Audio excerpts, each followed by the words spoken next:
ये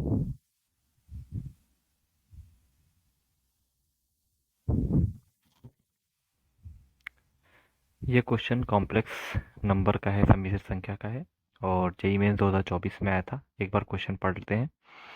यदि z बराबर x plus i y comma x y is not equal to zero, x और y का मल्टीप्लाई करने पे जीरो नहीं आना चाहिए। समीकरण z square plus I Z bar is equal to zero को संतुष्ट करता है तो मॉड z का स्क्वायर का मान ज्ञात कीजिए। तो इस सवाल को लगाने का दो तरीका है। एक तो हम सिंपल मेथड के तरीके से कि z की वैल्यू को x प्लस आई वाई यहाँ पुट कर दें और फिर इसको सॉल्व करते जाएं तो हमारा मॉड z का स्क्वायर वहाँ से आ सकता है। लेकिन ये जो प्रोसेस है ये काफ़ी लेंदी हो जाएगा। इसका एक आसान तरीका भी है, उसको सॉल्व करने की कोशिश करते हैं। तो तरीका ये है कि Z square plus I Z bar की वैल्यू को ज़ीरो बोला था क्वेश्चन में। अब अगर हम आई जेड बार को इस साइड ले आए तो z square is equal to हो जाएगा माइनस टाइम्स आई जेड के ऊपर बार।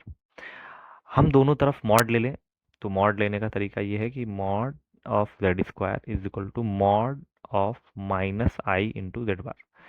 तो माइनस तो मॉड माइनस मॉड का हम अगर करते हैं तो माइनस खत्म हो जाता है और यहाँ पे जेड मॉड जेड का होल स्क्वायर कर सकते हैं क्योंकि स्क्वायर और मॉड बाहर आ सकता है बराबर माइनस आई का मॉड अलग कर लिया जाए और जेड बार का मॉड अलग कर लिया जाए, दोनों अलग कर सकते हैं।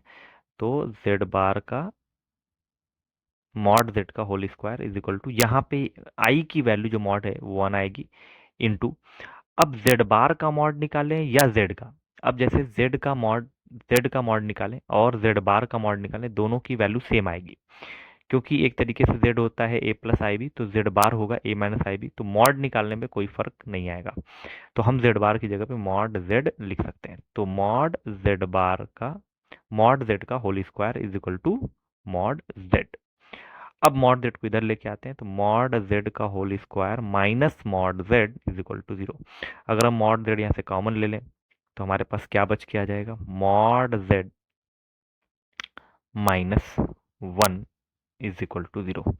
अब यहाँ से दो वैल्यू आ सकती है, एक आएगी मॉड जेड की वैल्यू जीरो या एक वैल्यू आएगी मॉड जेड की वैल्यू वन आएगी। यहाँ से देखा जाए तो मॉड जेड की वैल्यू जीरो नहीं ले सकते क्योंकि फिर वो काल्पनिक संख्या नहीं रह जाएगी, सारी जीरो हो जाएगी। तो हम इस वैल्यू को नहीं लेंगे। तो mod Z is equal to one आ गया। तो अगर यहाँ से मॉड जेड का स्क्वायर निकालें तब भी हमारा आंसर वन ही आएगा।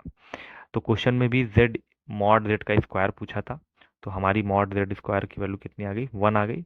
तो यही हमारा क्या है, आंसर है।